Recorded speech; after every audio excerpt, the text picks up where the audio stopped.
మొన్న Bhairavi episode 1 post చేశాను కదా, ఎలా వాళ్ళని అప్రోచ్ అయింది సురేఖ అని. ఈరోజు ఎపిసోడ్ 2 చెప్తాను.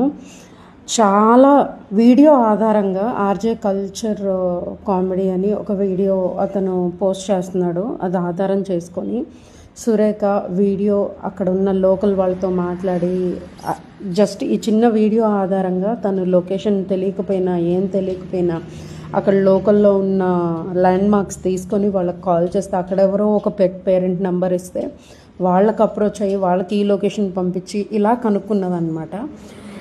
This took almost 1 week of time.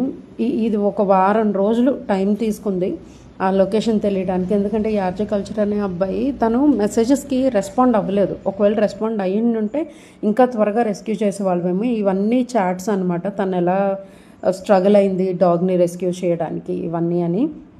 అయితే లాస్ట్లో ఒక వీడియో అటాచ్ చేసి ఉన్నాను. ఆ వీడియో అయితే మీరు తప్పకుండా చూడండి. మొత్తానికి ఎట్టకేలకి ఆ డాగ్ని అయితే సురేఖ రెస్క్యూ చేసింది. క్యాచెస్ని పిలిపించి నాన్ స్టాప్ వదిలిపెట్టకుండా దాన్ని రెస్క్యూ చేసింది. దాన్ని హాస్పిటల్కి కూడా తీసుకొని వచ్చింది. దయచేసి వీడియో చూసి మీకు అర్థమవుతుంది డాగ్స్ ఎంత సఫర్ అవుతున్నారో. ఎవరికి పాటికి వాళ్ళు గుడ్ జాబ్ అన్నా అదన్నా ఇదన్నా కాదు, దగ్గరలో ఉన్న హాస్పిటల్స్ తీసుకొని వెళ్ళండి, హెల్ప్ చేయండి. అది అలా తిరిగి దాని కాళ్ళు చేతులు మొత్తం ముక్కలుగా విరిగిపోయి ఉన్నాయన్నమాట. ఇప్పటి వరకు స్పెండ్ అయిన అమౌంట్ 50,000కు పైగానే స్పెండ్ చేసింది. మనం తెలుసుకోవాల్సింది ఏంటంటే ఇంకా దానికి బెంగళూరులో ఒక్కటే ట్రీట్మెంట్ ఉంది.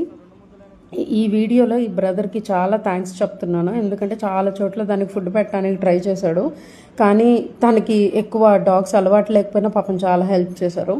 ఇంకా 1.5 lakh ఫండ్ రైజ్ చేయాలి. దయచేసి అందరు ముందుకు రండి డాగ్కి హెల్ప్ చేయడానికి. నెక్స్ట్ వీడియోలో బిల్స్ పోస్ట్ చేస్తాను. Thank you so much Surekha.